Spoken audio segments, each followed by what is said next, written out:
सुमन ने फांसी लगा ली, यह सुनकर मैं अवाक रह गया। अभी उसकी उम्र ही क्या थी, 20 साल। यह उम्र तो पढ़ने लिखने और सुनहरे भविष्य के सपने बुनने की होती है। ऐसी कौन सी समस्या आ गई जिसके चलते सुमन ने इतना कठोर फैसला ले लिया।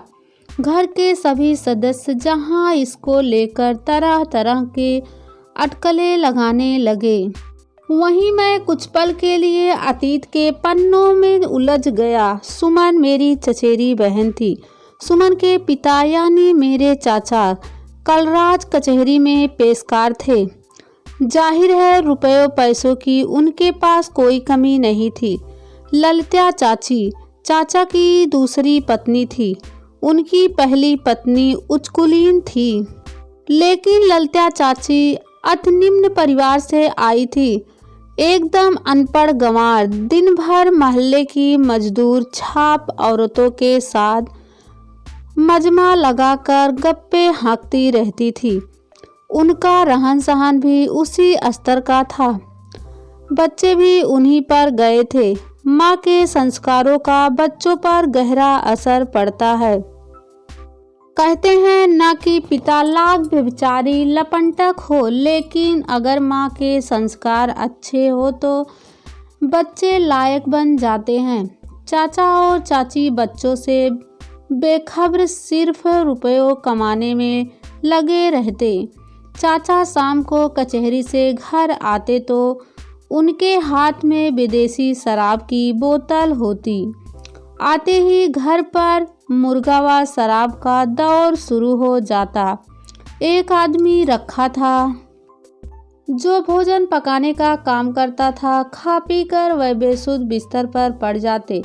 ललिता चाची को उनकी हरकतों से कोई फर्क नहीं पड़ता था, क्योंकि चाचा पैसों से सबका मुंह बंद रखते थे।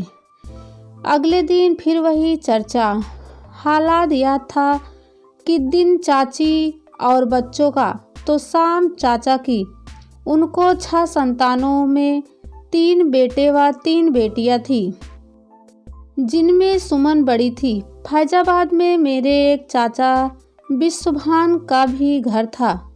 उनके 2 टीनेजर लड़के दीपक और संदीप थे, जो अक्सर ललिता चाची के घर पर ही जमे रहते थे। वहाँ चाची की संतानों दीपक व संदीप और कुछ मोहल्ले के लड़के आ जाते, जो दिन भर खूब मस्ती करते। मेरे पिता की सरकारी नौकरी थी।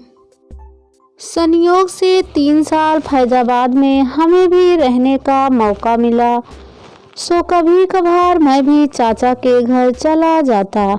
हालांकि इसके लिए सख्त निर्देश था। पापा ने कहा कि कोई भी पढ़ाई लिखाई छोड़कर वहाँ नहीं जाएगा, लेकिन मैं चोरी छिपे वहाँ चला जाता। निरकुश जिंदगी किसे अच्छी नहीं लगती।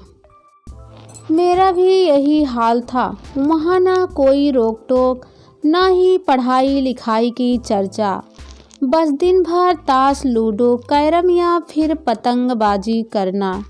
यह सिलसिला कई साल चला। फिर एकाएक क्या हुआ जो सुमन ने खुदकुशी कर ली।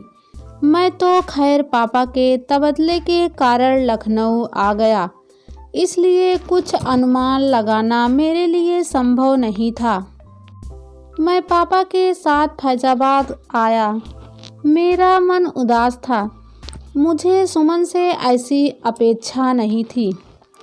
वह एक चंचल और हंसमुख लड़की थी। उसका यूं चले जाना मुझे अखर गया।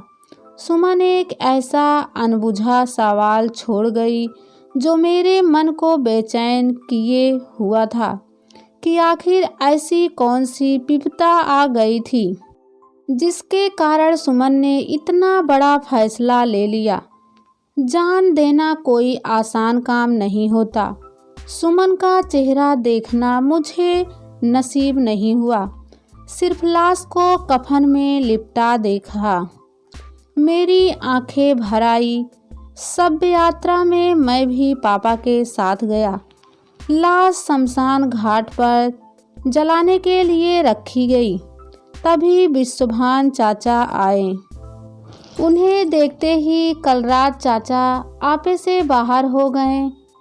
खबरदार, जो दोबारा यहाँ आने की हिम्मत की, हमारा तुम्हारा रिश्ता खत्म। कुछ लोगों ने चाचा को संभाला, वरना लगा जैसे वह विश्वभान चाचा को खा जाएंगे। ऐसा उन्होंने क्यों किया, वहाँ उपस्थित लोगों को समझ नहीं आया। हो सकता है पट्टेदारी का झगड़ा हो। जमीन जायदाद को लेकर भाई भतीजों में खुन्नस आम बात है, मगर ऐसे दुख के वक्त लोग गुस्सा भूल जाते हैं। यहाँ भी चाचा ने गुस्सा निकाला तो मुझे उनकी हरकतें नागवार गुजरी। कम से कम इस वक्त तो वह अपनी जबान बंद रखते। गम के मौके पर विश्वभान चाचा खानदान का ख्याल करके मातम पुरसी के लिए आए थे। पापा को भी कलराज चाचा की हरकतें अनुचित लगी। चूँकि मैं उम्र में बड़े थे, इसलिए पापा भी खुलकर कुछ कह ना सके। विश्वभान चाचा उल्टे पांव लौट गए। पापा ने उन्हें रोकना चाहा, मगर वह रुके नहीं। दाह संस्कार के बाद घर में जब कुछ शांति हुई तो पापा ने सुमन का जिक्र किया। सुनकर कलराज चाचा कुछ देर के लिए कहीं खो गए। जब बाहर निकले तो उनकी आंखों के दोनों कोर भीगे हुए थे। बेटी का गम हर बाप को होता है। एकाएक वह उबरे तो बमक पड़े। सब इस कलमुही का दोष है। चाची की तरफ इशारा करते हुए बोले। यह सुनकर चाची का सुबकना और तेज हो गया। इसे कुछ नहीं आता, ना घर संभाल सकती है, ना ही बच्चे, कलराज चाचा ने कहा। फिर किसी तरह पापा ने चाचा को शांत किया। मैं सोचने लगा, चाचा को घर और बच्चों की कब से इतनी चिंता होने लगी। अगर इतना ही था तो शुरू से ही नकेल कसी होती। जरूर कोई और बात है जो चाचा छिपा रहे थे। उन्होंने सफाई दी। पढ़ाई के लिए डांटा था, अब क्या बाप होकर इतना भी कह नहीं सकते। क्या इसी से नाराज होकर सुमन ने आत्महत्या जैसे आत्मघाती कदम उठाया। मेरा मन नहीं मान रहा था। चाचा ने बच्चों की पढ़ाई की कभी फिक्र नहीं की, क्योंकि उनके घर में पढ़ाई का माहौल ही नहीं था। स्कूल जाना सिर्फ नाम का था। बहरहाल इस घटना के 10 साल गुजर गए। इस बीच मैंने मेडिकल की पढ़ाई पूरी की और संयोग से फैजाबाद के सरकारी अस्पताल में बतौर मेडिकल ऑफिस नियुक्ति हुआ। वहीं मेरी मुलाकात डॉक्टर नलिनी से हुई। उनका नर्सिंग होम था। उन्हें देखते ही मैं पहचान गया। एक बार ललिता चाची के साथ उनके यहाँ आ गया था। चाची की तबीयत ठीक नहीं थी। एक तरह से वह ललिता चाची की फैमिली डॉक्टर थी। चाची ने ही बताया कि तुम्हारे चाचा ने इनके कचहरी से जुड़े कई मामले निपटाने में मदद की थी। तभी से परिचय हुआ। मैंने उन्हें अपना परिचय दिया। भले ही उन्हें मेरा चेहरा याद न आया हो, मगर जब चाचा और चाची का जिक्र किया तो बोली, कहीं तुम सुमन की माँ की तो बात नहीं कर रहे। हाँ हाँ, उन्हीं की बात कर रहा हूँ। मैं खुश होकर बोला। उनके साथ बहुत बुरा हुआ। उनका चेहरा लटक गया। कहीं आप सुमन की तो बात नहीं कर रहे। हाँ, उसी की बात कर रही हूँ। सुमन को लेकर दोनों मेरे पास आए थे। डॉक्टर नलिनी को कुछ नहीं भूला था। नहीं भूला तो निश्चय ही कुछ खास होगा। क्यों आए थे? जैसे ही मैंने पूछा तो उन्होंने सजग होकर बातों का रुख दूसरी तरफ मोड़ना चाहा। मैडम बताइए, आपके पास वह सुमन को क्यों लेकर आए?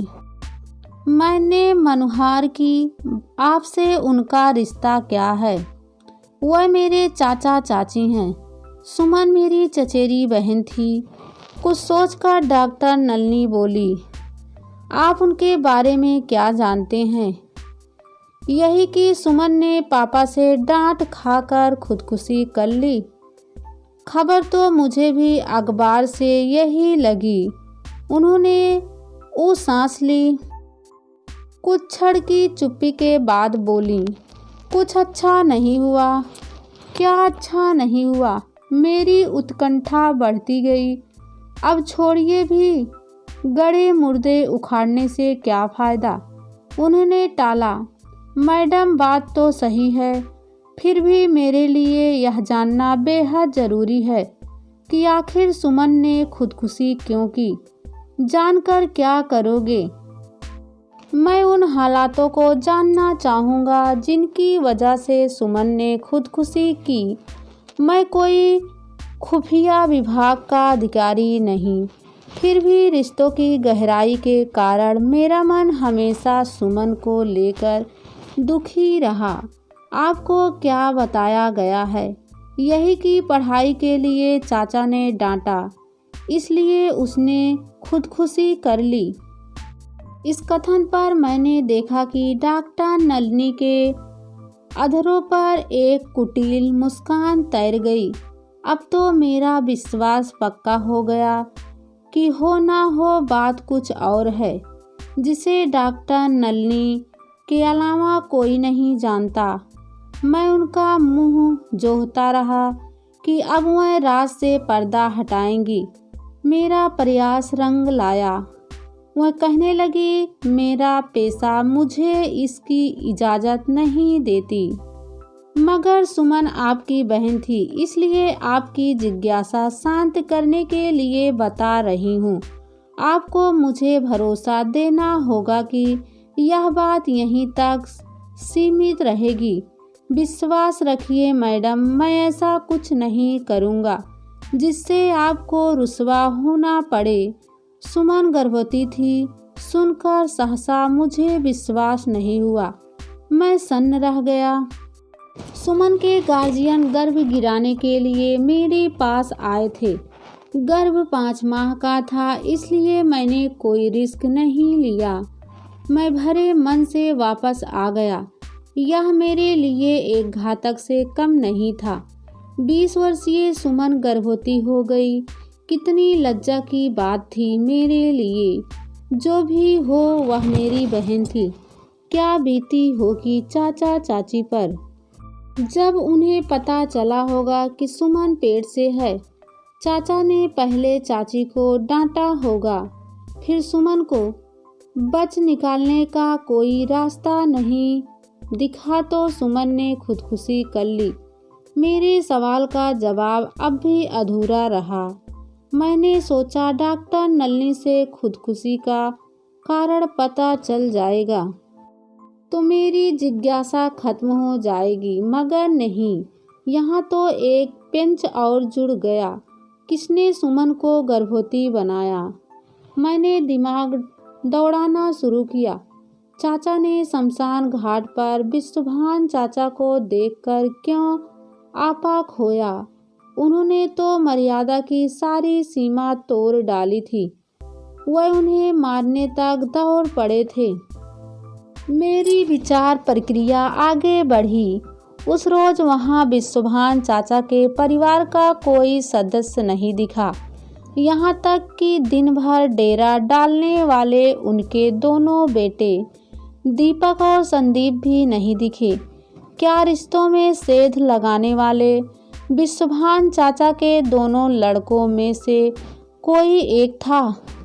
मेरी जिज्ञासा का समाधान मिल चुका था।